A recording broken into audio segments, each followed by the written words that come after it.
Hello guys, welcome to our channel. इस new story को guys review जरूर दीजिएगा बाकी स्टोरी के जैसे, ताकि इसके आगे के चैप्टर्स को अपलोड करता रहूं अगर ऐसी लगे तो। So let's start the story guys.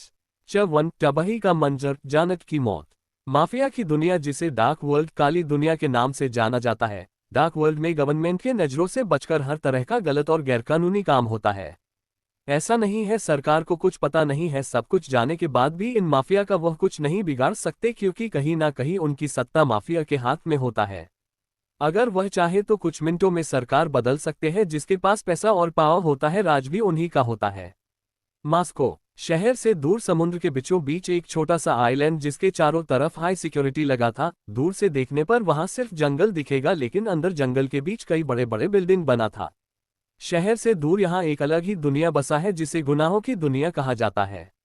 यह आइलैंड रशियन माफियों का स्ट्रिक्ट प्लेस बेस है, जहाँ सब मीटिंग करते हैं। आज भी यहाँ एक खास मीटिंग चल रहा था। एक बड़ा सा काला कमरा, जिसमें एक बड़ा सा टेबल लगा, उसके चारों तरफ 100 से ज्यादा कुर्सियां लगे थे, जिन पर इस वक्त 100 से ज्यादा लोग बैठे थे, किसी के आने का बेसब्री से इंतजार कर रहे थे। सबके चेहरे पर परेशानी के साथ गुस्सा और चिढ़ के भाव था। यहाँ इस वक्त दुनिया के कई सारे माफिया आए थे। कुछ वक्त बाद कमरे का गेट खुला और करीब 50 गार्ड्स अंदर आकर चारों तरफ फैल गए। उनके बीच से होते हुए एक 50 साल का आदमी अंदर आया। उसके चेहरे पर कोई भाव नहीं था। उसके आते ही सब अपनी जगह से उठ गए। वह आदमी बिना किसी पर ध्यान दिए हेड चेयर, जिस पर माफिया गॉडफादर बैठते हैं, उस पर बैठ गया। उनके बैठते ही सब अपनी जगह बैठ गए। रशियन माफिया गॉडफादर मीटिंग शुरू करने का इशारा किए तो उनमें एक आदमी, जो दिखने में ब्रिटिश लग रहा था, वह हल्के गुस्से भरी आवाज में गॉडफादर से कहा, you promised us if we will help you to take Russian mafia godfather position, then you will help us for our work, but see our condition is worse than those time. तुमने हमसे वादा किया था, अगर हम तुम्हारी मदद Russian mafia godfather बनने में करेंगे तो तुम हमारी मदद करोगे। आगे के काम में हमें कोई प्रॉब्लम नहीं होगा, लेकिन देखो हमारी कंडीशन पहले से कहीं ज्यादा बुरा है। दूसरा आदमी, now we want your clarification, what is going on, हमें सफाई चाहिए, ये सब क्या हो रहा है। उन दोनों की बात सुन तीसरा आदमी बोला, जेम्स एंड जॉनी सही है गॉडफादर, पीछे 4 सालों से हम जो भी डील करते हैं उसमें कहीं ना कहीं कोई प्रॉब्लम आ जा रहा है, लेकिन पिछले 2 सालों से हमारा काम बिल्कुल बंद हो गया है। और उसको रोकने वाली वर्ल्ड की सबसे खतरनाक माफिया रूथलेस डार्क क्वीन है। हमें समझ नहीं आ रहा वह ऐसा हमें क्यों टारगेट कर रही है। अब तक हमारा अरबों का नुकसान हो गया है, पता नहीं क्यों वह हमारे पीछे पड़ी है। सालों पहले हमने आपकी मदद की थी पिछले गॉडफादर को मारने में, इसलिए नहीं कि हमें आज का दिन देखना पड़े। ऐसे ही सब गॉडफादर से कंप्लायंट करने लगे, तभी वहां गन शॉट की आवाज गुजा। आवाज सुन सब शांत हो गए। सबका अपनी डर भरी नजरों से गन चलने वाले दिशा में देखे तो वहां गॉडफादर अपने हाथ में गन लिए उन सबको अपनी खतरनाक नजरों से घूर रहे थे। गॉडफादर अपनी खतरनाक आवाज में, you all really think that you can control me, क्या तुम लोग को लगता है तुम मुझे कंट्रोल कर सकते हो? यह मुमकिन नहीं। जब गॉडफादर बनने के लिए मैं अपने सगे भाई, अपने पूरे परिवार को मार सकता हूं, तो तुम लोग क्या चीज हो? भूलो मत, इस वक्त जहां तुम लोग खड़े हो वह सिर्फ मेरे कारण, क्योंकि मैं ऐसा चाहता हूं। यह मेरी दुनिया है और तुम लोग मेरे लिए छोटे कीड़े से ज्यादा कुछ नहीं हो। फिर अपने खास आदमी से, यहाँ काफी शोर है और तुम्हें अच्छे से पता है मुझे शोर पसंद नहीं। जो भी मेरे खिलाफ जाए उसे दुनिया से आजाद करो। बोल कुर्सी से सिर टिका, आंखें बंद कर लिए। उसके ऐसा करते ही कमरे में गोलियों की आवाजें, साथ ही लोगों के चीखने और चिल्लाने की आवाजें गूंजने लगा। गॉडफादर के गार्ड्स ने वहां आए 50 से ज्यादा माफिया के साथ आए, उनके गार्ड्स को भी कुछ ही वक्त में मर दिए। अब बाकी के बचे लोग अपनी खौफ भरी नजरों से गॉडफादर को देखने लगे। गॉडफादर शैतान के जैसे हंसते हुए, आई होप तुम लोग को पता चल चुका होगा आगे क्या करना है। उनमें से एक आदमी डरते हुए, गॉडफादर चाहे कुछ भी हो, हम आपके खिलाफ कभी नहीं जाएंगे। गॉडफादर अजीब तरीके से हंसते हुए, गुड डिसीजन, चलो अब मीटिंग शुरू करते हैं। उसके बोलते ही असिस्टेंट मीटिंग शुरू कर दिया। करीब 3 घंटे बाद गॉडफादर अपनी जगह से उठते हुए, नाउ मीटिंग इज ओवर, अब तुम लोग अपने काम पर लग जाओगे। अब मैं देखता हूँ वह क्वीन हमारा क्या बिगड़ती है। बोल जैसे ही बाहर जाने को हुआ, बाहर से तेज धमकों की आवाजें, साथ गोलियों की आवाजें आने लगी। इन आवाज को सुन गॉडफादर के गार्ड उसको प्रोटेक्ट करने लगे, बाकी माफिया के गार्ड्स भी उनको प्रोटेक्ट करने लगे।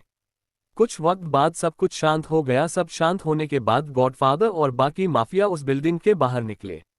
बाहर का नजारा देख उसके आंखों में हैरानी के साथ डर दिखने लगा, उनका शरीर कांपने लगा। बाहर उनके सारे गार्ड्स मार चुके थे, आधा से ज्यादा आइलैंड में ब्लास्ट हो चुका था। वहां के building, villa, jet, chopper and ship सब कुछ जल चुका था। सब अपनी डर भरी नजरों से चारों तरफ देख ही रहे थे। अचानक उनके कानों में एक खतरनाक वायलिन की धुन सुनाई दिया। उस धुन को सुनते बाकी माफिया के शरीर में डर की लहर दौड़ गया। सब अपने चारों तरफ देखने लगे। वही गॉडफादर के सिर से पसीना बहने लगा। उसके मुंह से लखाराती आवाज में निकला, वो जिंदा है, लेकिन कैसे? मैंने उसे अपने हाथों से मारा था। अभी वह इतना ही बोला था। वहां कई सारी गोली चलने की आवाज आई। उसी के साथ गॉडफादर के आसपास खड़े लोग मारने लगे। कुछ वक्त बाद वहां सिर्फ गॉडफादर बचे। उनका डर से बुरा हाल हो गया, लेकिन फिर भी अपने डर को काबू कर तेज आवाज में बोले, को कौन हो तुम? देखो, जो कोई भी हो मेरे सामने आओ। तुम्हें मेरे पावर का अंदाजा नहीं है। मैं माफिया का गॉडफादर हूं। अगर मैं चाहूं तो तुम्हें एक पल में बर्दाश्त कर सकता हूं। गॉडफादर की आवाज सुन वहां एक सर्द मगर प्यारी आवाज गुजी, ओह रियली गॉडफादर उर्फ मिस्टर कामरान बोरस। इस आवाज को सुन गॉडफादर, जिसका असली नाम कामरान था, वह डर से कांपते हुए अपने सामने देखने लगा। सामने का नजारा देख कामरान डर से 2 कदम पीछे हट गया। उसके सामने एक 24 साल की बेहद खूबसूरत लड़की, जिसे कोई एक बार देख ले तो उससे नजर ना हटे। सबके खतरनाक उसकी वह सिल्वर आंखें, जो हमेशा इमोशनल लेस, रूथनेस एंड कोल्डनेस से भरी रहता। उन्हीं आंखों में कामरान को देख एक हैवानियत के साथ बेतहाशा नफरत दिख रहा था। उस लड़की की खतरनाक आंखें देख कामरान का शरीर कांपने लगा। वह लड़की लाशों के बीच से होते हुए कामरान के सामने खड़ी हो बिना किसी इमोशन के उसको देखने लगी। कामरान अपनी डर भरी आवाज में, जज जानत, तुम जिंदा हो, लेकिन ऐसा कैसे हो सकता है? तुम तो मर चुकी थी। कामरान की बात सुन जन्नत जोर जोर से हंसने लगी। उसकी हंसी बेहद खौफनाक था। वह कामरान को अजीब तरह से देखते हुए सनक भरे लहजे में, क्या हुआ कामरान बोरस? अपने मौत को सामने देख सांसें थाम सा गया। वैसे होना भी चाहिए। अगले ही पल अपनी नफरत भरी आवाज में, तुमने कोशिश तो बहुत की मेरे परिवार के साथ मुझे भी मारने की, लेकिन ऐसा हो नहीं पाया। उसको ऊपर से नीचे तक घूरते हुए, तेरी औकात नहीं जो तू जानत बोरस को छू भी सके। मरना तो दूर की बात है, तू बिल्कुल अपने बाप जैसा बुझिल है, जो सिर्फ पीठ पीछे धोखा दे सकता। लेकिन कोई ना, जो कल नहीं हुआ वह आज होगा। सेमीकोलन। जन्नत की ऐसी सनकी वाली बातें सुन कामरान डरते हुए, तुम करने क्या वाली हो? जन्नत अपने चेहरे पर शैतानी मुस्कान लिए, अब तुझ जैसे शैतान को मारने थोड़ी ना भगवान आएंगे। भगवान ने तेरा फैसला जन्नत बोरस उर्फ इस दुनिया की सबसे शक्तिशाली रूथलेस माफिया क्वीन के हाथ में छोड़ा दिया है। So be ready for death my so called useless uncle. जानट की बात सुन कामरान के आंखों में अड़ा दिखने लगा। वह अपनी डर भरी आवाज में, तुम ऐसा नहीं कर सकती। मैं तुम्हारा इकलौता परिवार बचा हूं इस दुनिया में। अगर मैं मर गया तो तुम अकेले रह जाओगी। कामरान की बात जन्नत जोर जोर से हंसने लगी। उसकी खौफनाक हंसी उस वीरान आइलैंड पर गुजने लगा। अगले ही पल अपनी खतरनाक आवाज में कामरान ध्यान से देख अपने चारों तरफ इतिहास खुद को फिर से दोहरा रहा। आज से 8 साल पहले तुमने एक तबाही मचाई जिसमें मैं और मेरा परिवार बर्बाद हुआ। तूने अपनी इसी काली दुनिया के लिए एक हंसता खेलता परिवार तबाह किया था ना। देख, आज तेरे आंखों के सामने तेरी यह पापी दुनिया बर्बाद हो गया और तू कुछ नहीं कर पाया। फिर उसके आंखों में देखते हुए, तू कभी मेरा परिवार था ही नहीं। तू सिर्फ बोरस खानदान के टुकड़ने पर पलने वाला कुत्ता था और वही रहेगा। तुझे तो याद ही होगा तू कौन है। जन्नत की बात सुन कामरान, जो थोड़ी देर पहले डर रहा था, वह गुस्से में दहाड़ते हुए कहा, तेरी हिम्मत कैसे हुई मुझे कुत्ता बोलने की? ये सब कुछ मेरा होना चाहिए था, जिस पर तुम्हारा परिवार राज कर रहा था। कामरान इतना ही बोला था। जन्नत उसके सीने, पैर, हाथ और पेट में गोलियां मारकर अपनी खतरनाक आवाज में बोली, क्या किसका होना चाहिए और किसका था, यह ऊपर जाकर अपने बाप से पूछना। जन्नत के गोली मारते ही इसका कामरान जमीन पर घुटने के बल गिर गया, लेकिन कुछ याद कर अचानक वह जोर जोर से हंसते हुए कहा, जन्नत जन्नत जन्नत, ओह मेरी प्यारी जानत, तुम्हें क्या लगा मुझे मारकर तेरा बदला पूरा हो गया? तूने अपने सारे दुश्मनों को खत्म कर दिया। कामरान की बात जन्नत की समझ नहीं आया। वह बिना किसी एक्सप्रेशन को उसको देखने लगी। कामरान जन्नत को देखते हुए अपने चेहरे पर अजीब से मुस्कान लिए, Ibrahim borers Russian mafia godfather, जिसका पूरे माफिया पर राज चलता है, जिसको कई देशों की सरकार सपोर्ट करता है, उस पावरफुल इंसान को कुछ माफिया मिलकर मार दिए। कामरान की बात सुन जन्नत के माइंड में कुछ क्लिक किया और वह हैरानी से कामरान को देखने लगी। कामरान जन्नत के एक्सप्रेशन देख सब कुछ समझ गया। कामरान जन्नत से, अगर मेरे बस में तेरे बाप को मरना होता तो बहुत पहले मार चुका होता, लेकिन अफसोस मेरे पास उतना पावर नहीं था। जन्नत, मतलब इन सब के पीछे कोई और है जिसकी मदद से तूने मेरी फैमिली को मारा। फिर गुस्से में चिल्लाते हुए, कौन है वह जिसके कारण मेरे मॉम डैड मारे गए? क्या दुश्मनी थी उसकी हमसे? कामरान हंसते हुए, उसकी दुश्मनी तेरे बाप से नहीं तेरे माँ से था, वह तेरी और तेरी माँ की मौत चाहते थे। तेरी माँ तो मर गई लेकिन तू उस दिन मेरे हाथों से बच गई, लेकिन अफसोस आज नहीं बचेगी। अगर आज मैं मरूंगा तो तू भी मेरे साथ मरेगी और तेरा बदला कभी पूरा नहीं होगा। इतना बोल हंसते हुए अपने वॉच में एक बटन प्रेस किया।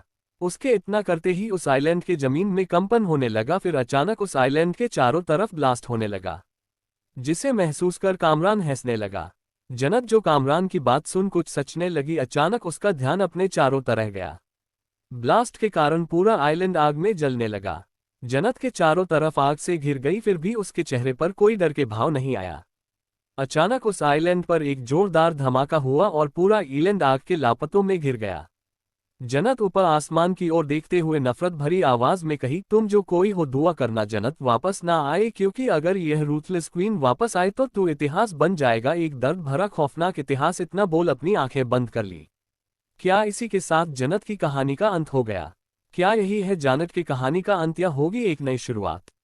कौन थी जन्नत बोरेंस? क्या है उसकी कहानी? कौन था वह अनजान इंसान? वी लॉस्ट रियल जेम, जन्नत का रिबर्थ हुआ जाही। Cambridge, United state. कैम्ब्रिज के सबसे बड़े माउंट हॉस्पिटल के ऑपरेशन थिएटर में काफी हड़बड़ी का माहौल था। डॉक्टर और नर्स इधर उधर भागते हुए बेड पर लेटी लड़की को बचाने की पूरी कोशिश कर रहे थे। ओटी बेड पर लेटी लड़की, जिसका पूरा चेहरा और बाल खून से सना, वह खुद को जिंदा रखने के लिए वह लंबी लंबी सांसें लेते हुए जिंदगी और मौत से लड़ रही थी। डॉक्टर उसका ऑपरेशन कर ही रहे थे। अचानक उस लड़की के पल्स तेजी से डाउन होने लगा, जिसे देख नर्स परेशानी भरे लहजे में कही, doctor please do something. Patient heart rate and pulse rate both are falling. Patient conditions is not stable. Doctor please कुछ कीजिए। पेशेंट का हार्ट रेट और पल्स रेट दोनों गिर रहा है। पेशेंट की हालत सामान्य नहीं है। उस नर्स के बोलने पर डॉक्टर जल्दी जल्दी अपना हाथ चलाने लगे। एक डॉक्टर पेशेंट को स्टेबल करने लगे, लेकिन कुछ वक्त बाद जैसे ही ऑपरेशन खत्म होने को हुआ, मशीनों से आती आवाजें तेज हो गया। उसके कुछ वक्त बाद ही वहां बिल्कुल शांति छा गया। डॉक्टर के हाथ रुक गए, मशीनों पर लाइन दिखने लगा। सारे डॉक्टर के चेहरे पर गहरी उदासी और आंखों में नमी आ गया। पीछे खड़ा डॉक्टर अपने आंखों में नमी लिए दूसरे डॉक्टर से, today we lost real gem. उस डॉक्टर की बात सुन दूसरा डॉक्टर भी सिर हिला दिया। चीफ डॉक्टर नर्स को आगे का काम बता जैसे ही बाहर निकलने लगा, अचानक मशीन से तेज आवाज आने लगा। इसी के साथ बेड पर लेटी लड़की एक तेज सांस के साथ बेड से थोड़ा ऊपर उठ गई। नर्स खुशी से चिल्लाते हुए, doctor please stop, look at the patient, she is alive, it's a miracle. Nurse की आवाज सुन डॉक्टर जो जा रहे थे वह अपनी जगह से वापस उस लड़की के पास आ गए। उस लड़की को जिंदा देख उनके चेहरे पर मुस्कान आ गया। चीफ डॉक्टर बाकी डॉक्टर से, guys now we have second chance and this time we have to win. दोस्तों, हमें दूसरा मौका मिला है, इस बार हमें जीतना है। चीफ के बोलते ही सारे डॉक्टर अपने काम में लग गए। 2 घंटे कोशिश करने के बाद वह लड़की स्टेबल हो गई। उस लड़की को ठीक देख सबके चेहरे पर मुस्कान आ गया। चीफ डॉक्टर अपने जूनियर डॉक्टर से, shift her in ICU ward and monitor her condition for 24 घंटे, बोल ओटी से बाहर निकला। चीफ डॉक्टर के बाहर निकालते ही एक 22 साल की लड़की और एक 65 साल का आदमी उस डॉक्टर के पास आ गए। उन दोनों के आंखों में इस वक्त आंसू और चेहरे पर गहरी उदासी था। चीफ डॉक्टर अपने चेहरे का मास्क निकाल मुस्कुराते हुए उस आदमी से कहा, uncle, your granddaughter is real fighter, she defeated death and come back for us, now she is out of danger. उस डॉक्टर की बात सुन उस आदमी के जान में जान आया और वह वही लगे चेयर पर बैठ गया। डॉक्टर की बात सुन वह लड़की उनके गले लग रोते हुए बोली, thank you so much dad for saving my angle life. मैं बता नहीं सकती उसकी हालत देख मैं कितना डर गई थी। डॉक्टर मुस्कुराते हुए उस लड़की के सिर पर किस कर बोले, आपकी एंगल अब बिल्कुल ठीक है, लेकिन उनके दादू नहीं, आप जाकर उनको देखिए। इतना बोल चीफ डॉक्टर वहां से निकल गया। वह लड़की उस बूढ़े आदमी के पास बैठ उनसे बोली, ग्रैंडपा आई टोल्ड यू ना, हमारी आही को कुछ नहीं होगा, वह बिल्कुल ठीक हो जाएगी, फिर देखना कैसे हम पर हुक्म चलाती है। उस लड़की की बात वह आदमी मुस्कुराते हुए हाँ में सिर हिला। उस लड़की को अपने गले लगा लिए। कुछ वक्त बाद उस उठी वाली लड़की को आईसीयू वार्ड में शिफ्ट कर दिया गया। उसी वार्ड के सोफे पर वह आदमी और लड़की बैठे चीफ डॉक्टर को अपना काम करते हुए देखने लगे। अच्छे से चेक करने के बाद वह डॉक्टर उस आदमी से मुस्कुराते हुए बोले, uncle, now I condition is stable, लेकिन उसे होश कल तक आएगा। डॉक्टर की बात सुन उस आदमी के चेहरे पर सुकून उतर आया। वह अपने चेहरे पर हल्की मुस्कान लिए उस डॉक्टर से कहे, doctor Ranveer, thank you so much, today my grand daughter is fine just because of you. उस आदमी की बात सुन डॉक्टर रणवीर उस आदमी से, अंकल आही मेरी भी बेटी जैसी है, और ऐसे ही मैंने जो कुछ किया वह मेरा फर्ज था, अब आप निशा के साथ घर जाइए। आही के साथ आप दोनों में से कोई नहीं रुक सकता। रणवीर की बात उस वह आदमी बेड पर पड़ी लड़की को देख कहे, मैं ऐसी हालत में अपनी बच्ची को छोड़ कहीं नहीं जाऊंगा। रणवीर उनको समझाते हुए, अंकल आपकी तबीयत पहले से ठीक नहीं है, आपको रेस्ट की जरूरत है, प्लीज आप घर जाकर रेस्ट कीजिए, अगर आही को बाद में पता चला आपने रेस्ट नहीं किया है तो वह आपसे गुस्सा हो जाएगी। रणवीर की बात सुन वह आदमी निशा के साथ घर के लिए निकल गए। रणवीर एक नर्स को आही का ध्यान रखने का बोल वार्ड से निकल गए। रात का वक्त, हॉस्पिटल के विप फ्लो पर शांति छाया था। वही विप वार्ड के बेड पर लेटी आही की आंखें धीरे धीरे खुलने लगा। इस वक्त उस वार्ड में कोई नहीं था। आंखें खोलते ही उस लड़की को हॉस्पिटल का सफेद सीलिंग दिखा। उसको समझ नहीं आया वह कहाँ है, इसलिए वह अपने चारों तरफ देखने लगे। खुद को हॉस्पिटल में पाकर उसको काफी हैरानी हुआ। वो बेड पर उठकर बैठ गई, फिर चारों तरफ अच्छे से देख खुद से कही, मैं तो उस आइलैंड पर थी और वहां हुए उस ब्लास्ट में मर चुकी थी, तो फिर हॉस्पिटल में कैसे? क्या कोई मुझे वहां से निकाला है? लेकिन ऐसा होना पॉसिबल कैसे है? उस लड़की को काफी कंफ्यूजन होने लगा, जिसके कारण उसके सिर में दर्द होने लगा। अपने सिर को झटक अपने चारों तरफ देख खुद से, जन्नत पहले तुझे फ्रेश होना चाहिए, उसके बाद ये सब सोचना, बोल बेड से उठने लगी। पैर में प्लास्टर लगे होने के कारण उसको थोड़ा परेशानी हुआ, लेकिन उसको किसी तरफ का कोई दर्द महसूस नहीं हुआ। जन्नत को ये थोड़ा अजीब लगा, लेकिन फिर सब कुछ इग्नोर कर वह वॉशरूम की ओर बढ़ गई। जन्नत वॉशरूम में जाकर सबसे पहले अपने चेहरे को पानी से साफ की, फिर जैसे ही मिरर में अपना चेहरा देखी, उसके मुंह से हैरानी में चीख निकल गया। वह अपने चेहरा छूते हुए हैरानी भरे लहजे में खुद से बोली, ओएमजी, व्हाट इज दिस? ये क्या है? ये मैं हूं, लेकिन यह मेरा चेहरा नहीं है। फिर वह खुद के दूध से सफेद हाथ पैरों को देख शौक भरे लहजे में, मैं इस बच्ची के शरीर में क्या कर रही हूं? मैं तो मर चुकी थी। अपना सिर पकड़, ओह गॉड, ये सब क्या हो रहा है? जन्नत खुद से सवाल करने लगी। उसको यह चेहरा कुछ जाना पहचाना लगा। वह खुद से, मुझे ऐसा क्यों लग रहा जैसे मैं इस लड़की को जानती हूँ।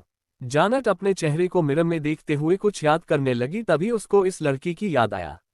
जन्नत खुद को देख अपनी हकलाती आवाज में, ये तो आही का चेहरा और उसका शरीर है, लेकिन मैं आही के शरीर में क्या कर रही? और आही कहाँ है? कहीं उसके साथ कुछ गलत? नहीं नहीं, ऐसा नहीं हो सकता।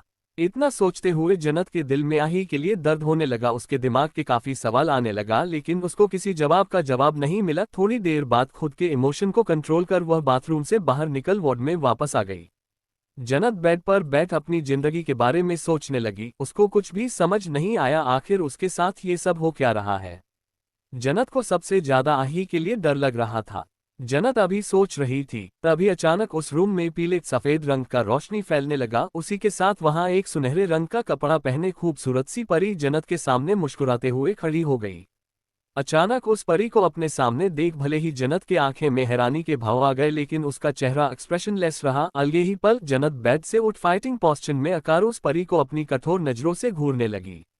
उसका ऑरा डार्क होने लगा, जिसे महसूस कर वह परी 2 कदम पीछे हट गई। जन्नत को लगा ये जरूर उसकी कोई दुश्मन है। जन्नत अपनी सर्द आवाज में, हु आर यू? कौन हो तुम? यहाँ क्यों आए हो? किसने भेजा तुम्हें? जन्नत की बात सुन वह परी खुद को शांत कर अपनी प्यारी आवाज में, जन्नत आपने तो हमें डरा ही दिया। हम आपके कोई दुश्मन नहीं, और ना ही हमें किसी ने भेजा है। परी की बात सुन जन्नत अपने हाथ नीचे कर उसको ऊपर से नीचे देख, अगर तुम्हें मेरे दुश्मनों ने नहीं भेजा तो कौन हो तुम? और ऐसे अचानक कैसे आए? परी, हम आपको आपके सवालों का जवाब देने आए हैं। क्या आप जानना नहीं चाहती, मरने के बाद भी आप इस शरीर में जिंदा कैसे हैं? और आही कहाँ है? उस परी की बात सुन जन्नत शांत होकर वापस बेड पर बैठ सवालिया नजरों से परी को देखने लगी। जन्नत के सवालों को समझ वो परी अपनी शांत मगर प्यारी आवाज में, हमारा नाम माया परी है, और हमने ही आपकी आत्मा को इस शरीर में डाला है। आपका पुराना शरीर उस ब्लास्ट में खत्म हो गया। माया परी की बात सुन जन्नत कंफ्यूजन में, आपने ऐसा क्यों किया? मैं तो मर चुकी थी, अगर मैं यहाँ हूं तो आही कहाँ है? माया परी, हाँ आप मर चुकी थी, लेकिन आपको जिंदगी जीने का दूसरा मौका मिला है। इस शरीर की मालकिन आही अब इस दुनिया में नहीं है। आपको जिंदगी जीने का दूसरा मौका मिले, ये हमारी नहीं इस शरीर के मालिक की इच्छा थी। वह चाहती थी उनके जाने के बाद उनका शरीर आपको मिले। माया परी की बात सुन जन्नत के आंखों में हल्की नमी आ गया। उसको समझ नहीं आया आखिर आही ऐसा क्यों चाहती थी। जन्नत अपने आंसू छुपा हकलाती आवाज में, आ आही मर गई, लेकिन ऐसा कैसे हो सकता है? उससे ऐसा क्यों किया? मैं उसकी जिंदगी कैसे जी सकती हूँ? जन्नत का दिल भारी होने लगा, उसकी आंखें लाल हो गया। माया परी जन्नत के बेचैनी और इमोशन को अच्छे से समझ रही थी, लेकिन उनको सच बताना था, इसलिए वह आगे बोली, आही अब इस दुनिया में नहीं है, अपने असली दुनिया में है। जन्नत को परी की बात समझ नहीं आया, वह उनको देखते कंफ्यूजन में, आपके कहने का मतलब क्या है? और आही किस दुनिया में चली गई? माया परी, हम जानते हैं आपके मन में बहुत से सवाल होंगे, लेकिन इस वक्त हम उन सवालों के जवाब नहीं दे सकते हैं। उन सवालों का जवाब आपको वक्त आने पर मिलेगा। अभी के लिए इतना जान लीजिए, आपको ईश्वर के तरफ से जिंदगी जीने का दूसरा मौका मिला है। आज से आही की जिंदगी आपकी है। जन्नत कुछ सोच बोली, हम आही से मिलना चाहते हैं, आपने कहा। वह दूसरी दुनिया में है, मतलब वह जिंदा है। हमें प्लीज उससे मिलवा दो। माया परी, हम ऐसा नहीं कर सकते हैं, ये हमारे बस में नहीं है। आपको जब भी उनकी जरूर होगी, वह आपसे जरूर मिलने आएगी। हमारे जाने के बाद आपको उनकी यादें मिल जाएगा। पुनः जन्म के साथ आपको कुछ शक्तियां भी मिली है, जिसका पता आपको आगे चलेगा। उन शक्तियों का उपयोग आप किसी भी गलत काम में नहीं कर सकती। अब हम चलते हैं। फिर जन्नत को एक अंगूठी देते हुए बोली, जब भी आपको हमारी जरूरत पड़े आप हमें बुला सकती है। इतना कह माया परी वहां से चली गई। उसके जाते हैं जन्नत के सिर में तेज दर्द होने लगा। क्यों आए जन्नत आही के शरीर में? कौन है यह आही? क्यों आही जन्नत की अपना शरीर दी? 2 एंट है या आरंभ, जन्नत के सामने आहिरा का सच। जन्नत हमारी कहानी की हीरोइन। इनका पूरा नाम जन्नत बोरस, उम्र 24 साल। ये दिखने के काफी खूबसूरत है और इनकी खूबसूरती में 4 चांद। उनकी ग्रीन आंखें लगती, इनके अंदर किसी तरह का कोई इमोशन नहीं, इनको किसी के दर्द से कोई फर्क नहीं पड़ता। जन्नत ब्यूटीफुल विद ब्रेन का परफेक्ट एग्जाम्पल है। जन्नत की दूसरी पहचान रूथलेस डार्क माफिया क्वीन की है, जिसके नाम भर से डार्क वर्ल्ड खौफ खाता है। जन्नत हमेशा से ऐसी नहीं, लेकिन अपनों के दिए धोखे और अपने परिवार को खोने के बाद यह इमोशनलेस एंड रूथलेस हो गई, जिसे किसी के दर्द से कोई फर्क नहीं पड़ता। खून बहने में इनको अलग सुकून मिलता है। बोरस फैमिली रशिया की रॉयल फैमिली है, जिन्होंने रशिया में माफिया की शुरुआत की। सालों से बोरस फैमिली का हेड माफिया गॉडफादर बनता। गॉडफादर की बात सभी माफिया को मानना पड़ता है। गॉडफादर किसी भी माफिया को कोई ऐसे काम नहीं करने देते जिससे आम जनता या सरकार को प्रॉब्लम हो। जन्नत borers Russian mafia godfather Ibrahim borers की एक लौटी बेटी और होने वाली नेक्स्ट माफिया क्वीन। वह हमेशा से अपने पिता के जैसा बनना चाहती। जन्नत बचपन से जितना इंटेलिजेंट उतनी खतरनाक थी। बचपन से इसे हर तरह की ट्रेनिंग दी गई जो माफिया किंग या क्वीन को मिलता है। जन्नत जब 14 साल की हुई तब उसके 14th बर्थडे पर उसका पूरा परिवार बर्थडे सेलिब्रेट करने के साथ छुट्टियां मानने अपने आइलैंड पहुंचे। वहां जाकर सबने काफी मस्ती की, इस बात से अनजान एक बहुत बड़ा खतरा उनकी ओर तेजी से बढ़ रहा है। इब्राहिम के छोटे भाई कामरान बोरस, जिसे अपने बड़े भाई से नफरत था क्योंकि इब्राहिम बचपन से काफी इंटेलिजेंट थे। कामरान कुछ माफिया के साथ मिलकर पूरे बोरस खानदान को मार दिए, अपने माँ बाप बहन तक को नहीं छोड़ा। सबको मार पूरे आइलैंड पर ब्लास्ट कर वहां से निकल गया। जन्नत भी मर ही गई होती, लेकिन सही वक्त पर उसके पिता के भरोसेमंद आदमी उसको बचा लिए। 1 साल कोमा में रहने के बाद जन्नत को होश आए। उसके बाद वह पूरी तरह बदल गई। अपने परिवार के मरने के बाद जन्नत इमोशनलेस हो गई। जन्नत को कोई भी इमोशनल महसूस नहीं होता। उसके बाद जन्म हुआ the ruthless dark mafia queen का, जिसका खौफ भर से सिर्फ रसिया ही नहीं अदर कंट्री भी कॉप उठता। जन्नत के जिंदगी का एक ही मकसद था, कामरान की बर्बादी और मौत। आज पूरे 10 साल बाद उसका बदला पूरा हुआ। साथ ही जन्नत को उनकी जिंदगी सबसे बड़ा सच नहीं पता चला। आज तक उसको लगता था उसके परिवार के मौत में सिर्फ कामरान का हाथ है, लेकिन आज कामरान के मुंह से ये सुन इन सबके पीछे कोई और भी है। जन्नत के अंदर थोड़ी देर शांत हुआ, नफरत वापस बढ़ने लगा। इसी के साथ जन्नत के जिंदगी का अंत। लेकिन क्या यह अंत है या आरंभ? फिर एक नई कहानी का आगाज, चलिए देखते हैं। Cambridge hospital ward. माया परी की बात सुन जन्नत को काफी हैरानी हुआ। आखिर आहिरा उसको अपना शरीर क्यों दी? आज के समय में कोई किसी की मदद नहीं करता, लेकिन आही तो जन्नत को अपनी जिंदगी दे दी। जन्नत को सब कुछ जानना था, इसलिए वह माया परी को देखने लगी। माया परी जन्नत को आगे कुछ बातें समझा वहां से निकल चली गई। उनके जानते ही वह वार्ड वापस पहले जैसा हो गया। माया परी के जाने के कुछ वक्त बाद जन्नत के सिर में तेज दर्द हुआ। इसी के साथ उसके दिमाग में आही की सारी यादें किसी रील के जैसे चलने लगा। कुछ वक्त बाद जन्नत के सिर का दर्द ठीक हो गया, उसको आही की यादें मिल गई। जन्नत अपनी जगह से उठ वार्ड में लगे बड़े से मिरर के आगे खड़ी होकर खुद के चेहरे को देखने लगी। अपने नए चेहरे को देखते हुए उसके आंख में अपने फैमिली के मौत के बाद पहली बार नमी आया। आही के मौत का सच जान जन्नत के आंखों में नमी के साथ गुस्सा दिखने लगा। उसका ऑरा खतरनाक होने लगा। आही का पूरा नाम आहिरा विल्सन, एज 18 साल। ये दिखने में किसी अप्सरा से भी कहीं ज्यादा खूबसूरत है। खूबसूरत तो जन्नत भी थी, लेकिन आही उससे कहीं ज्यादा सुंदर है। इसके चेहरे पर एक अलग तेज होता है। दूध जैसा सफेद बच्चों सी मुलायम स्किन, गोल प्यारा चेहरा, गुलाबी पतले ओठ, कमर तक लंबे घने सुनहरे साल। सबसे खास उसकी आंखें हैं। आही की आंखें 80% जन्नत के आंखों मैच होता है। जहां जन्नत की आंखें पूरी तरह ग्रीन था, वही आहिरा की आंखें 80% ग्रीन और 20% ब्लू था, जो उसे सबसे ज्यादा यूनिक बनाता।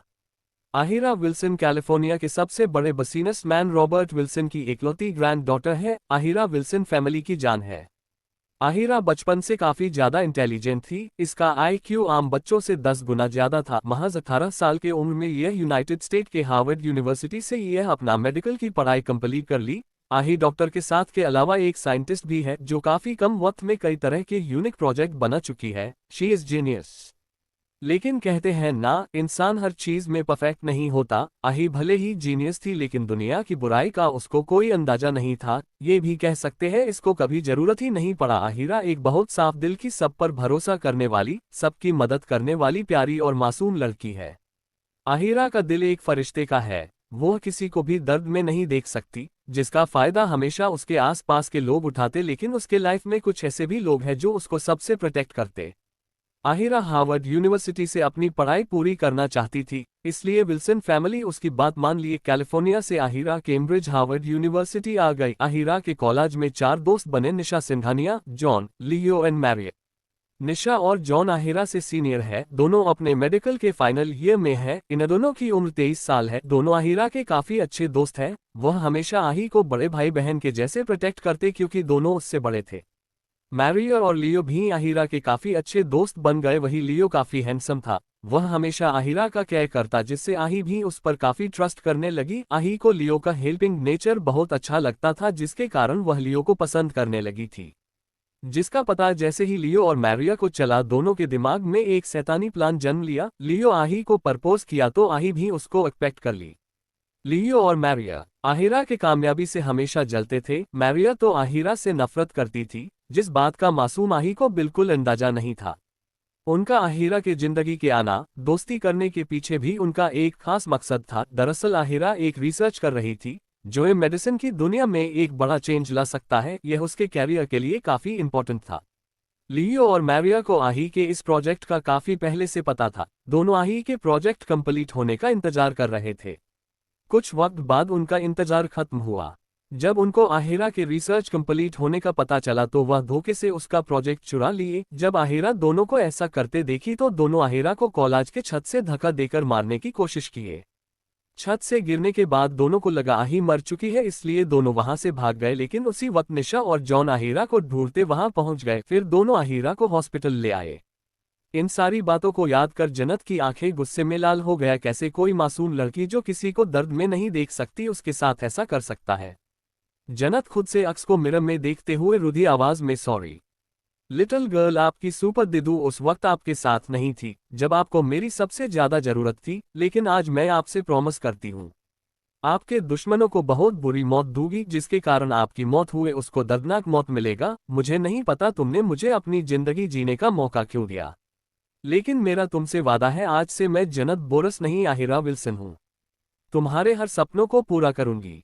तो क्या करने वाली है जन्नत आहिरा के दुश्मनों के साथ? कौन है लियो और मैरिया? क्या जन्नत आहिरा की जिंदगी जी पाएगी? क्या आहिरा के परिवार को उसके मौत का पता चलेगा? क्यों आहिरा जन्नत को अपनी जिंदगी जिनों को दी? आहिरा और जानेट की पहली मुलाकात। Ahira and जानेट bound. जन्नत को आज से हम आहिरा कहेंगे। जन्नत वापस आकर बेड पर लेटे अपनी और आहिरा की मुलाकात को याद करने लगी। अपने बदले और माफिया की दुनिया में व्यस्त होने के कारण उसके दिमाग से उसकी लिटिल गर्ल बिल्कुल निकल ही गई, जो कुछ ही दिन में उसकी जिंदगी खुशियों से भर दी थी। फ्लैशबैक। 2 साल पहले आहिरा उस वक्त सिर्फ 16 साल की थी। तब उसको अपने पहले प्रोजेक्ट के लिए रशिया के मास्को शहर आना पड़ा। उसके साथ नेहा, जॉन और उसके ग्रुप के कुछ मेंबर भी आए थे।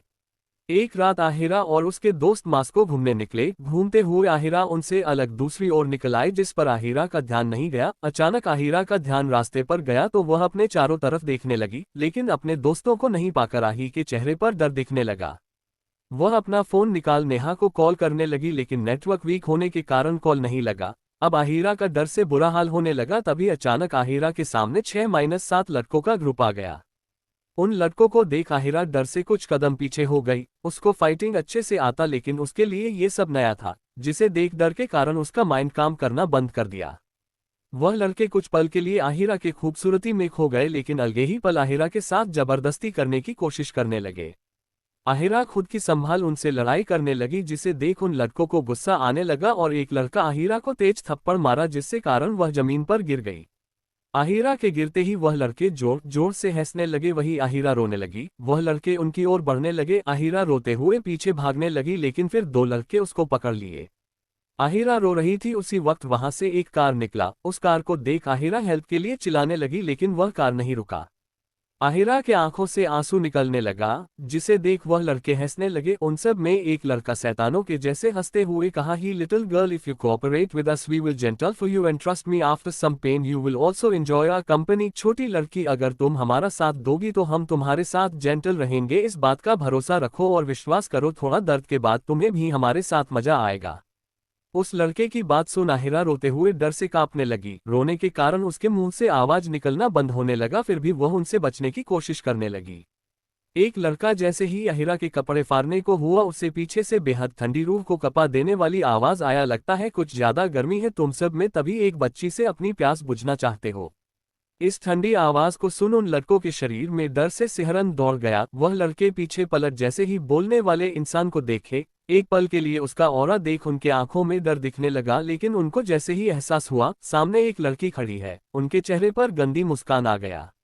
एक लड़का गंदी हंसी हंसते हुए अपने दूसरे दोस्त से अपनी भाषा में, यार आज भगवान हम पर कुछ ज्यादा ही मेहरबान है, तभी तो एक और अप्सरा को हमारे लिए भेज दिया, आज तो मजा आने वाला है। एक नहीं आज तो दो अप्सरा के जैसे हसीना के हुस्न को चखने को मिलेगा, आज रात तो मजा ही मजा है। एक लड़का आगे बढ़ सामने खड़ी लड़की को हाथ बड़ा छूते हुए कहा, baby today night will be special for us, let's enjoy. वह इतना ही बोला था। उस सुनसान जगह पर उस लड़के की जोरदार चीख बुझा, जिसे सुन आहिरा जो अब तक रो रही थी वह अपना सिर ऊपर उन सबको देखने लगी। वह लड़का जिस हाथ से उस लड़की को छूने वाला था वह नीचे जमीन पर कटकर गिर गया और वह लड़का भी जमीन पर गिर तड़पने लगा।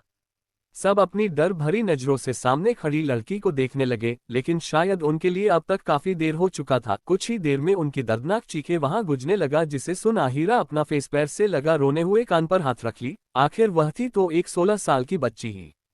सबको मारने के बाद उस लड़की का ध्यान डर से कांपती आहिरा पर गया। वह लड़की अपने हाथ अच्छे से साफ कर अपना मोबाइल निकाल किसी को मैसेज की, फिर आहिरा के पास पहुंची जो डर से अपना सिर घुटने में छुपाए रो रही थी।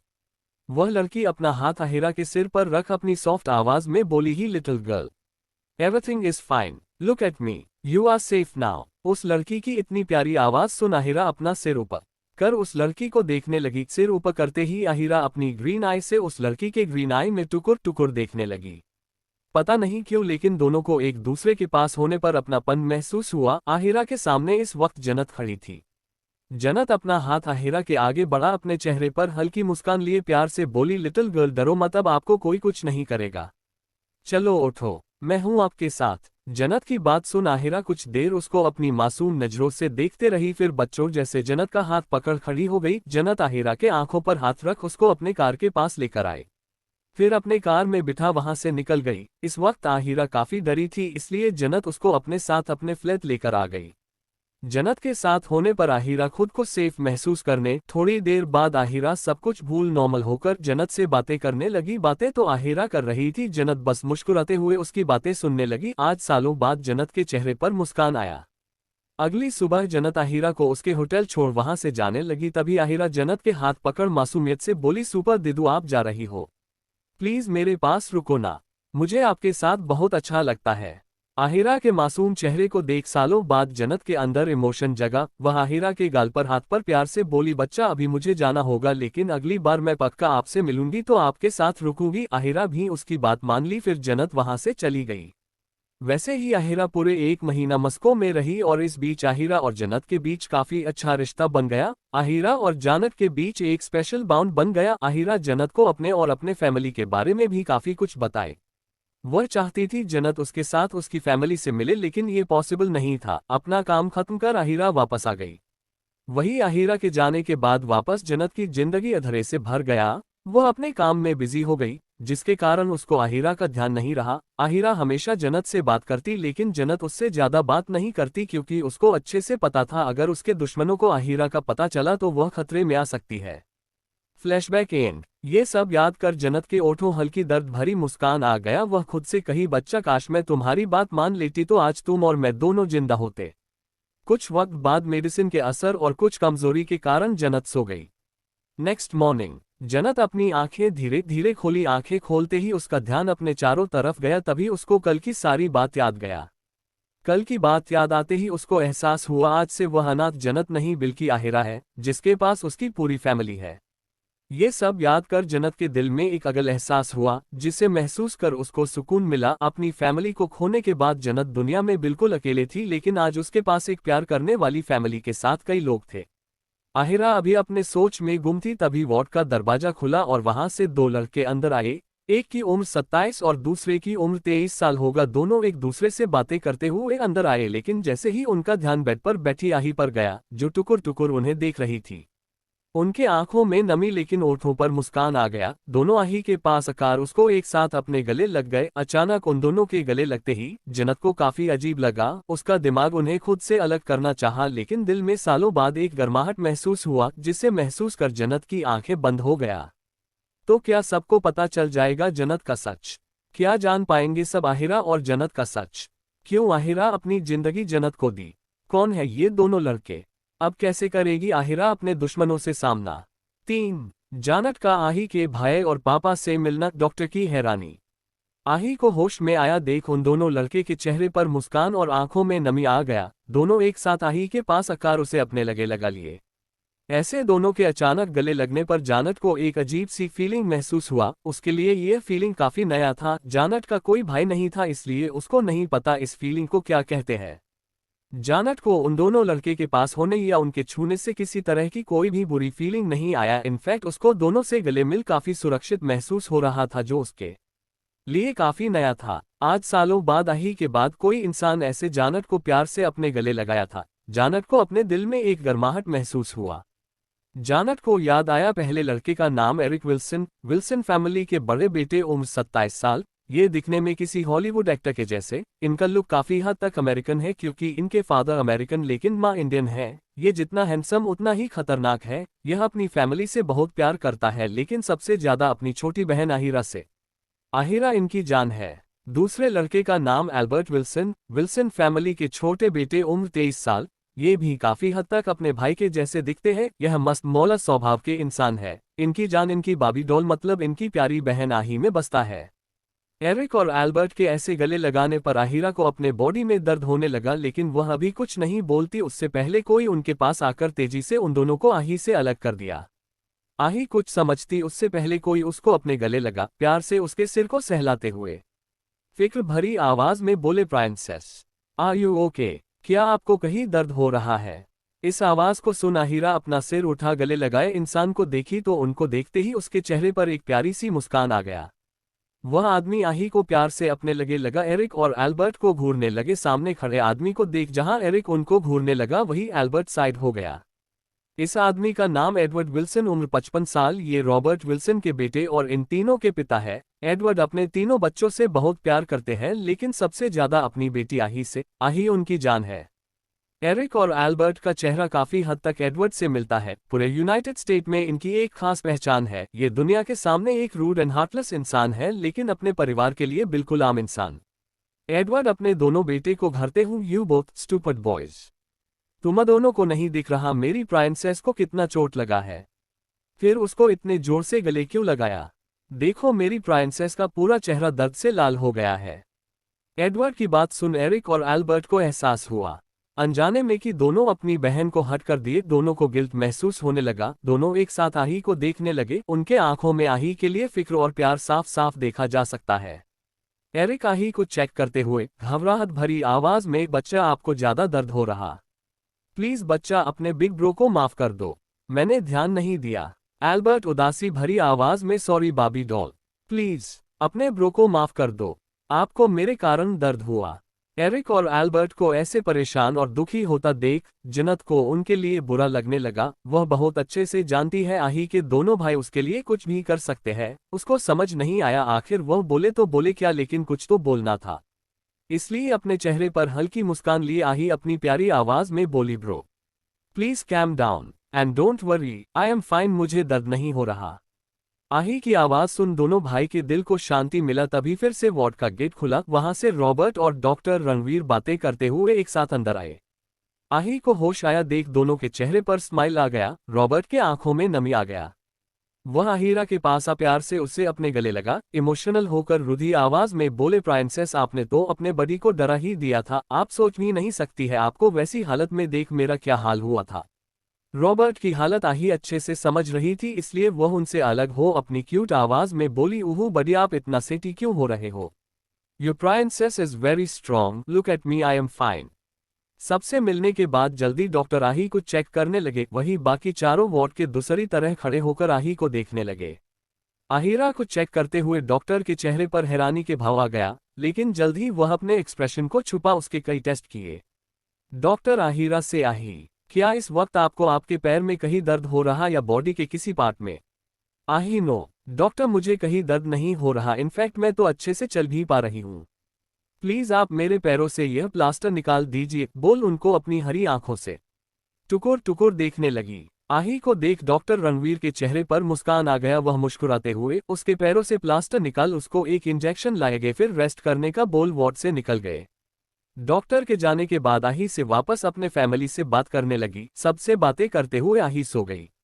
आही के सोने के बाद एरिक, एडवर्ड और रॉबर्ट भी डॉक्टर से बात करने के लिए वार्ड से निकल एल्बर्ट को आही का ध्यान रखने को बोल। क्या आएगा आही के रिपोर्ट में? क्या करने वाली है आही आगे? क्या होगा जब एरिक, एल्बर्ट और एडवर्ड को सच का पता चलेगा? It's a miracle conviction ceremony. Doctor cabin. Doctor ध्यान से आहिरा की रिपोर्ट पढ़ रहे थे, उनके चेहरे पर रिपोर्ट पर आश्चर्य के भाव आ गया। उनके लिए अपने आंखों में विश्वास करना मुश्किल था, लेकिन सबूत उनके समाने होने के कारण उनको विश्वास करना पड़ा। उनके इतने सालों के मेडिकल करियर में आज पहली बार उनको ऐसा केस देखने को मिला था, उनके लिए ये साइंस से ज्यादा मैजिक था। एरिक, एडवर्ड और रॉबर्ट कैबिन में बैठे डॉक्टर के बोलने का इंतजार करने लगे। तीनों के दिल में आही को लेकर बेचैनी था। डॉक्टर को कुछ न बोलता देख रॉबर्ट बेचैन होकर, डॉक्टर मेरी प्रिंसेस ठीक है, उसको किसी तरह की कोई प्रॉब्लम नहीं है ना? प्लीज जो भी हो हमें सच सच बताए।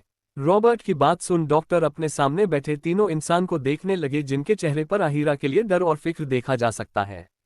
डॉक्टर रणवीर मुस्कुराते हुए, मिस्टर विल्सन सच कहूं तो मुझे अपने आंखों पर यकीन ही नहीं हो रहा। अपने इतने सालों के मेडिकल करियर में पहली बार मुझे ऐसा कुछ देखने को मिला है। It's a miracle. कल तक जो लड़की अपने सांसों के लिए लड़ रही थी आज वह बिल्कुल ठीक है। इनफैक्ट ऐसा लग रहा जैसे उसको कुछ हुआ ही नहीं हो, सिवाय कुछ हल्के फुल्के चोट के। डॉक्टर की बात सुन उन तीनों के चेहरे पर भी शौक से भरे एक्सप्रेशन आ गया, लेकिन उनकी प्रिंसेस ठीक है ये जानकर उनको काफी खुशी भी हुआ। एरिक, डॉक्टर अगर मेरी बहन ठीक है तो क्या हम उसे घर ले जा सकते हैं?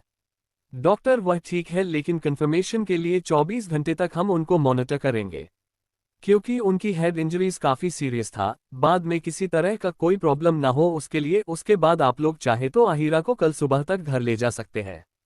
आप लोग को उसका खास ख्याल रखना होगा, भले ही चोट पहले से काफी ठीक है लेकिन सिर पर गहरा चोट आया था, अगर कोई भी प्रॉब्लम हो तो आप बिना देर किए आप डॉक्टर से कंसल्ट करेंगे। ऐसे ही डॉक्टर उन तीनों को कुछ बातें बता। डॉक्टर से बात कर एरिक, रॉबर्ट और एल्वार्ड वापस आही के वार्ड में आ गए तो देखे आही अब तक सो रही है, वही एल्बर्ट उसके पास बैठा उसे देख रहा था। एरिक, एल्बर्ट और एल्वार्ड को वार्ड में आता देख एल्बर्ट अपनी जगह से उठ उनके पास आकर, डॉक्टर ने क्या बोला? प्रिंसेस ठीक है ना? क्या कोई टेंशन वाली बात है? एरिक एल्बर्ट के कंधे पर हाथ रख, यू डोंट वरी प्रिंसेस बिल्कुल ठीक है और कल उसको डिस्चार्ज मिल जाएगा। अब जाकर एल्बर्ट को शांति मिला। एल्बर्ट आही को देख अपने भाई से, bro I don't understand, princess के साथ अचानक ये सब क्या और कैसे हुआ? मुझे ऐसा लग रहा जैसे जरूर इन सब के पीछे किसी का हाथ है, आई मीन टू से फ्रांसेस उस वक्त अकेले छत पर क्या कर रही थी? एल्बर्ट की यह बात सुन रॉबर्ट, एडवर्ड और एरिक तीनों का ऑरा डर्क हो गया। तीनों को एल्बर्ट के बोलने का मतलब समझ आ गया। आही के टेंशन में उनका इस बात पर ध्यान गया ही नहीं। रॉबर्ट अपनी कठोर आवाज में एरिक से कल सुबह होने पहले फ्रांसेस के साथ कॉलेज में क्या हुआ उसकी रिपोर्ट मुझे चाहिए। फिर एल्बर्ट से, हम लोग कल सुबह फ्रांसेस को लेकर कैलिफोर्निया के लिए निकलेंगे, तो जाने की तैयारी करो। एरिक हमें सिर हिला वार्ड से निकल गए। एल्बर्ट भी अपने भाई के पीछे निकल गए। एडवर्ड और रॉबर्ट वार्ड में लगे सोफे पर बैठ गए। आही की हालत देख रॉबर्ट के आंखों में नमी आ गया, जिसे देख एडवर्ड उनके गले लग, dad please control yourself dad, खुद को संभालिए, आप फ्रांसेस इज एब्सोल्युटली फाइन। कल डिस्चार्ज होने के बाद हम फ्रांसेस को घर ले जा रहे हैं। देखना मॉम और मोना को देख, फ्रांसेस बिल्कुल पहले जैसे हो जाएगी। रॉबर्ट आही को देखते हुए, our princess is very innocent and soft hearted. मुझे डर लग रहा कहीं इस हादसे के बाद मेरी फ्रांसेस की मासूमियत छीन ना जाए। अब हम अपनी फ्रांसेस को एक दिन के लिए भी यहाँ नहीं रहने देंगे। एडवर्ड रॉबर्ट से, डैड सब कुछ ठीक होगा, हम अपनी फ्रांसेस को कुछ नहीं होने देंगे। आप रेस्टिंग रूम में जाकर थोड़ी देर रेस्ट कर लीजिए, नहीं तो आपकी तबीयत खराब हो सकता है। फ्रांसेस अब शाम को ही उठेगी, तब तक मैं उसके पास हूँ। रॉबर्ट को एडवर्ड की बात सही लगा, इसलिए वह रेस्ट करने चले गए। शाम को आही से मिलने उसके दोनों दोस्त निशा और जॉन आए। एल्बर्ट, जॉन और निशा आही का मूड ठीक करने के लिए उससे काफी देर बात किए। बातें तो वह तीनों कर रहे थे, आही बस उन्हें सुनकर कभी अपना सिर हिला देती तो कभी मुस्कुरा देती। आज से पहले आही कभी इतना शांत नहीं हुई थी। वह हमेशा हंसते मुस्कुराते रहती, हर वक्त उसके चेहरे पर मुस्कान रहता। उसके लिए सबको बुरा लगने लगा, जिसे जन्नत अच्छे से समझ रही थी, लेकिन वह कुछ नहीं बोली। उसके लिए यह अच्छा था। बातें करते हुए आही को कल कॉलेज में होने वाले कन्विक्शन सेरेमनी का पता चला। कल यूनिवर्सिटी में बेस्ट रिसर्च को भी अवार्ड मिलने वाला था। इसी अवार्ड के लिए लियो और मैरिया ने आही के रिसर्च को चुराया। आही के दिमाग के कल के लिए एक खतरनाक प्लान चलने लगा, जो उसके दुश्मनों के लिए बिल्कुल भी अच्छा नहीं होने वाला था। आही अपने मन में, तुम दोनों ने मेरी लिटिल गर्ल को धोखा दिया है, उसका बादल मैं बहुत अच्छे से लूंगी और उसकी शुरुआत कल से होगा। इतना सोच उसकी आंखें बर्फ जैसा ठंडा हो गया। कुछ देर बाद सब हॉस्पिटल से चले गए। रात को एरिक आही के साथ रुका। आही को कल कैम्ब्रिज यूनिवर्सिटी के साथ होने वाले अवार्ड सेरेमनी में जाना था। अगली सुबह आही को हॉस्पिटल से डिस्चार्ज मिल गया। रॉबर्ट और एडवर्ड चाहते थे आही उनके साथ सुबह ही कैलिफोर्निया चले, लेकिन आही के जिद करने पर वह उसके कॉलेज जाने के लिए मान गए। रॉबर्ट और एडवर्ड उससे एयरपोर्ट पर मिलने वाले थे। वही एरिक और एल्बर्ट अपनी बहन के साथ कॉलेज जाने वाले थे। उन दोनों को नहीं पता कॉलेज में उनकी बहन क्या करने वाली है, लेकिन इतना जरूर पता है कल उनको एक बहुत बड़ा झटका मिलने वाला है। तो क्या करेगी आही? क्या होगा एरिक और एल्बर्ट का रिएक्शन अपनी बहन का डेविल रूप देखकर? क्या करने वाली है आही लियो और मैरिया के साथ? 4 अवार्ड सेरेमनी। आहिरा का यूनिवर्सिटी आना। Cambridge university. कैम्ब्रिज यूनिवर्सिटी के ऑडिटोरियम हॉल को काफी अच्छे से सजाया गया था। यूनिवर्सिटी हर साल ये फंक्शन कॉन्डक्ट करता। हर फील्ड के फर्स्ट ईयर से फिनाले ईयर के स्टूडेंट बैठे अपने सीनियर को सर्टिफिकेट्स लेते हुए देख रहे थे। आज के सेरेमनी में हर फील्ड के जीनियस के साथ यूनाइटेड स्टेट के कुछ खास मिनिस्टर के साथ कुछ ऑर्गेनाइजेशन के हेड भी आए थे, क्योंकि उन सबको अपने लिए बेस्ट रिसोर्सेज चाहिए, जो उनको यहीं से मिलेगा। कैम्ब्रिज यूनिवर्सिटी में कई सारे इंटेलिजेंट स्टूडेंट हैं, जिनकी जरूर बड़ी कंपनी को है। स्टूडेंट के लिए भी यह एक अच्छा मौका है। सारे गेस्ट के आ जाने के बाद सेरेमनी स्टार्ट हो गया। स्टूडेंट को उनका डिग्री मिलने लगा, साथ ही उनके अचीवमेंट को भी बताए जाने लगा। स्टेज पर प्रोफेसर के बीच मेडिकल डिपार्टमेंट में डॉक्टर रणवीर सिंघानिया भी बैठे थे, क्योंकि वह वर्ल्ड के टॉप 10 डॉक्टर में से एक है। लियो, मैरिया एक साथ बैठे अपने चेहरे पर बड़ी सी मुस्कान लिए अपने आसपास बैठे अलग अलग फील्ड के लोगों से बातें कर रहे थे। अभी तक सबको लियो और मैरिया के रिसर्चर्स का पता चल चुका था। वहीं उनके थोड़ी दूर पर बैठे निशा और जॉन दोनों ही अपनी जलती आंखों से उन्हें घूर रहे थे। उन दोनों को लियो और मैरिया कभी भी पसंद नहीं थे, वह सिर्फ आहिरा के कारण उनको झेलते थे। जॉन मुंह बनाकर निशा से, Nishu babes, do you really think they both are genius? I think there is something suspicious about them. I don't know what but I feel it. Nisha अपनी आंखें छोटी कर उनको घूरते हुए, तुझे सस्पिशियस लग रहा है? मैं तो पूरी तरह कन्फर्म हूं। जरूर इन दोनों ने कोई झोल झाला किया है। जॉन कंफ्यूजन में, व्हाट झोल झाला? मुझे समझ नहीं आया। निशा चिढ़कर कर, क्या यार तुम भी ना? पीछे 3 सालों से हिंदी सिखा रही हूं। अभी तक झोल झाला नहीं जानते। झोल झाला मतलब जरूर कुछ गड़बड़। निशा की बात सुन पहले जॉन चिढ़ गया, लेकिन आगे की बात सुन वह भी सोचने लगा। दोनों का सोचना भी सही था। जो दो इंसान आज तक उनसे भी पीछे थे, उनके फाइनल ईयर के प्रोजेक्ट को रिजेक्ट कर दिया गया, वह आज जीनियस कैसे हो गए। निशा, मुझे लगता है इनके प्रोजेक्ट में जरूर कुछ गड़बड़ है। तुम ही सोचो, कुछ दिन पहले तक इनके प्रोजेक्ट का कोई नामो निशान नहीं था, फिर अचानक कहां से आ गया। दरअसल पिछले साल पहले एक रिसर्च के दौरान आहिरा को एक रेयर बीमारी का पता चला।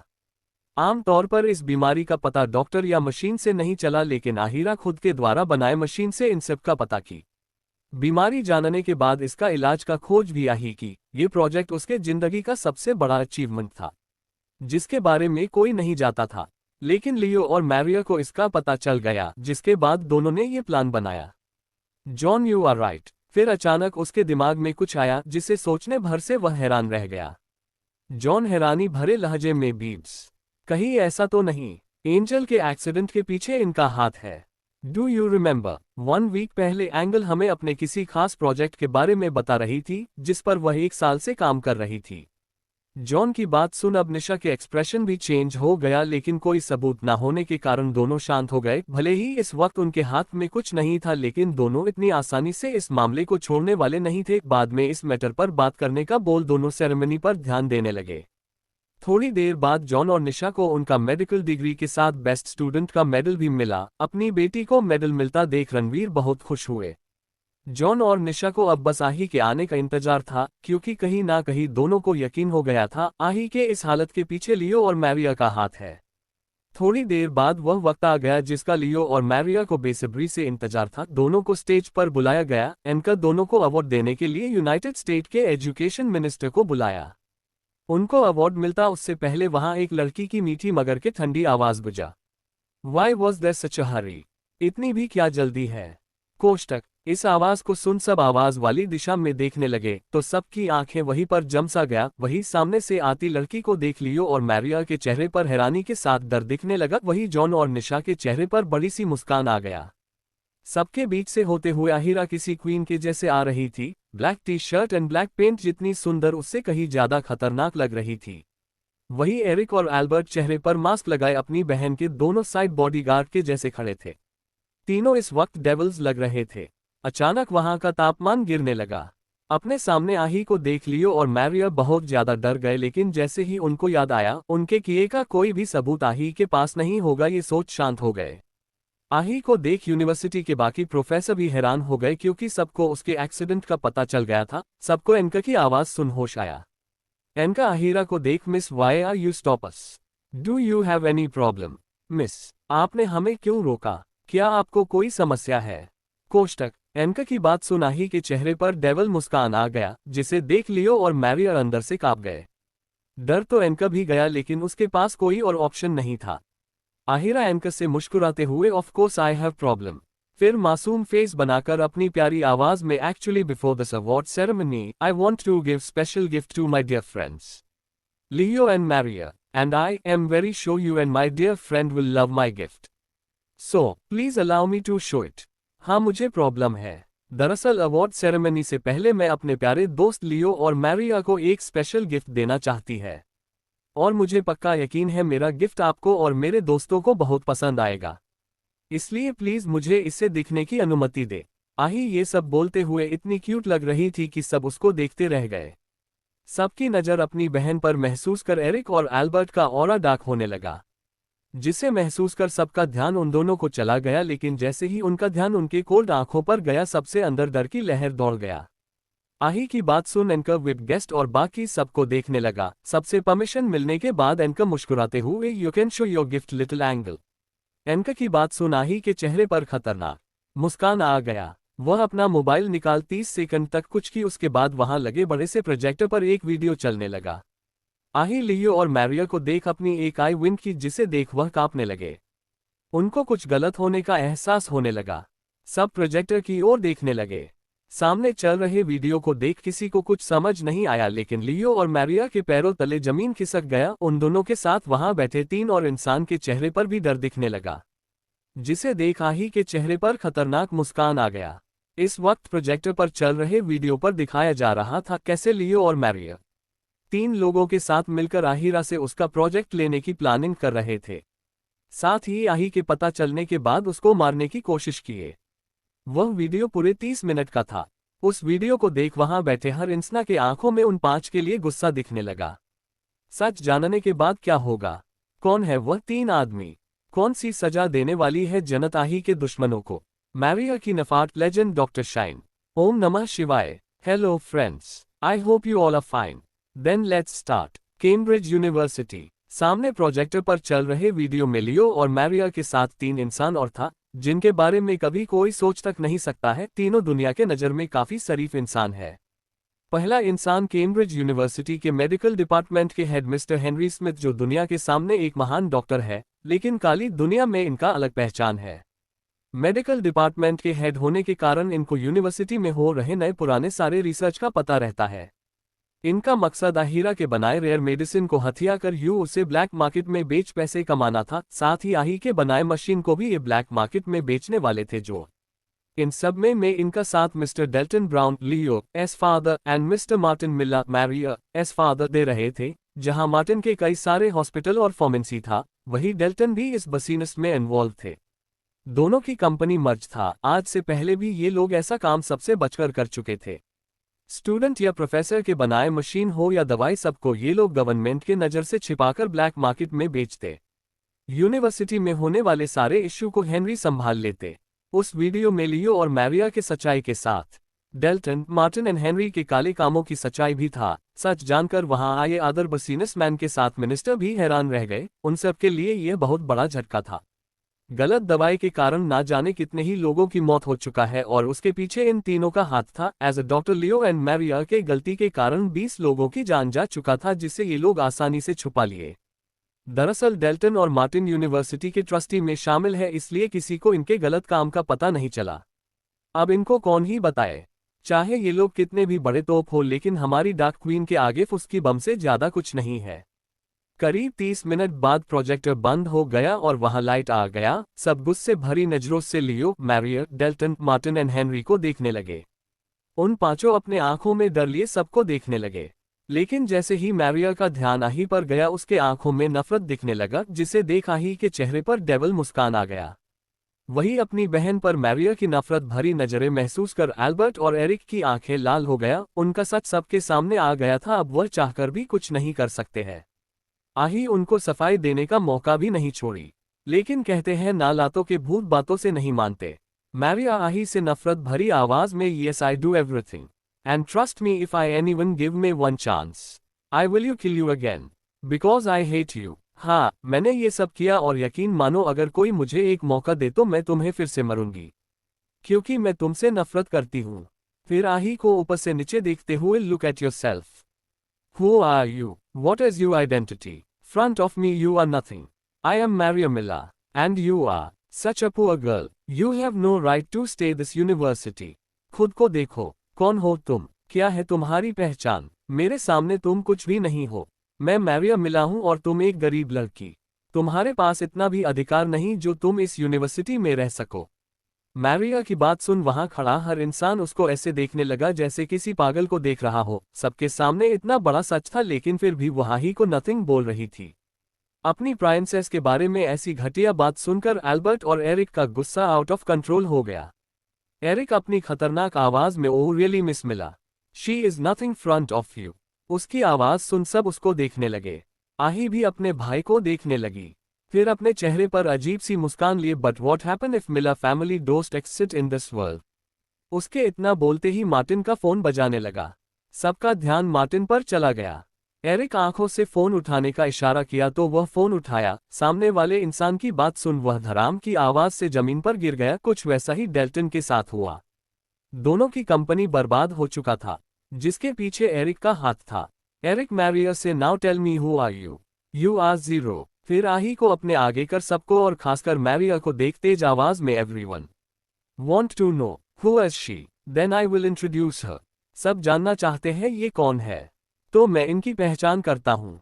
एरिक और एल्बर्ट एक दूसरे को आंख से इशारा कर एक साथ अपना मास्क निकाल दिए। अपने सामने यूनाइटेड स्टेट के business king Eric Wilson and Hollywood entertainment industry के किंग एल्बर्ट विल्सन को देख वहां बैठे हर बसीनेस मैन, मिनिस्टर के साथ स्टूडेंट की आंखें भी हैरानी से बड़ा हो गया।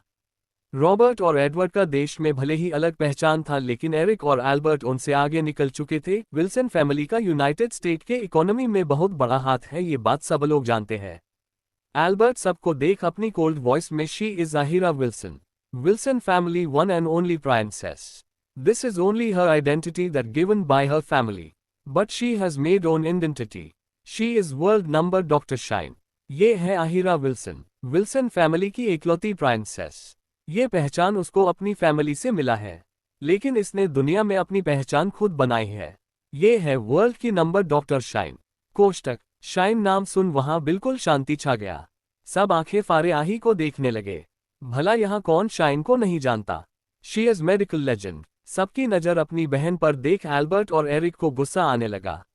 एरिक अपनी कोल्ड आवाज में, if anyone raise eyes on my princess I will take off him ears. अगर किसी ने मेरी बहन पर आंखें उठाया तो उसकी आंखें निकाल लूंगा। एरिक की खतरनाक आवाज सुन सब नीचे देखने लगे। एरिक मिनिस्टर से, mister George, I hope you know very well what do you have to do. If you don't know then you can tell me, I have my own way. Mister George, उम्मीद है आप अच्छे से जानते हैं आपको क्या करना है। अगर आपको पता नहीं तो मुझे बता सकते हैं, मेरे पास अपने तरीके हैं। एरिक की कोल्ड आवाज सुन मिनिस्टर के साथ ऑडिटोरियम में बैठा हर इंसान कांप गया। सबने एरिक विल्सन के बेरहमी के किस्से सुने थे। Mister George please, you don't worry mister Wilson, I will handle everything. कुछ ही देर में वहां पुलिस आई और उन पांचों को लेकर जाने लगी। उनको जाते देख आही के चेहरे पर खतरनाक मुस्कान आ गया। वह अपना मोबाइल निकाल किसी को मैसेज कर वापस सबको देखने लगी। मिस्टर जॉर्ज के ऑर्डर पर गवर्नमेंट की ओर से एक कम्युनिटी बिठाया जाने वाला था। सारे डिपार्टमेंट में जांच शुरू होने वाला था। सबके जाने के बाद अब वहां एरिक, एल्बर्ट, आही, डॉक्टर रणवीर, जॉन और निशा बचे। निशा हल्के गुस्से में आही से, तुमने कभी बताया क्यों नहीं कि तुम ही वह लेजेंड डॉक्टर शाइन हो? तुम्हें तो पता था ना मैं शाइन की कितनी बड़ी फैन हूं। आही अपने चेहरे पर दुनिया जहान की मासूमियत लिए निशुद्धी, सॉरी मौका नहीं मिला। आही के मासूम फेस को देख निशा मान गई।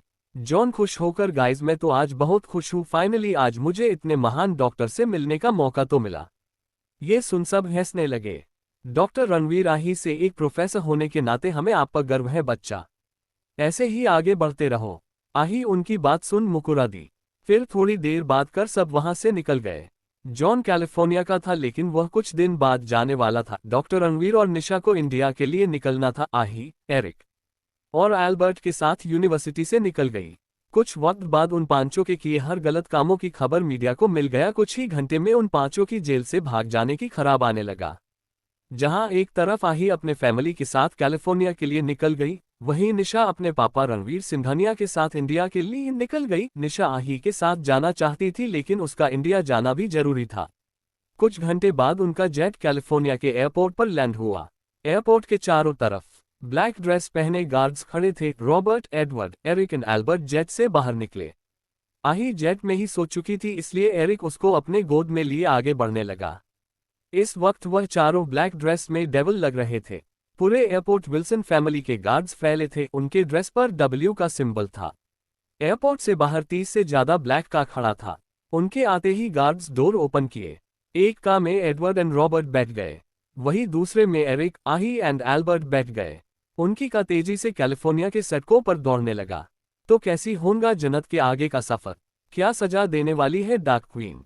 दोस्तों, उम्मीद है आपको कहानी अच्छी लग रही होंगी। आज के लिए इतना। हाय दोस्तों, मिलते हैं नेक्स्ट चैप्टर में। Thanks for watching, like and review जरूर दीजिएगा इस न्यूज स्टोरी को। Thanks, bye, take care.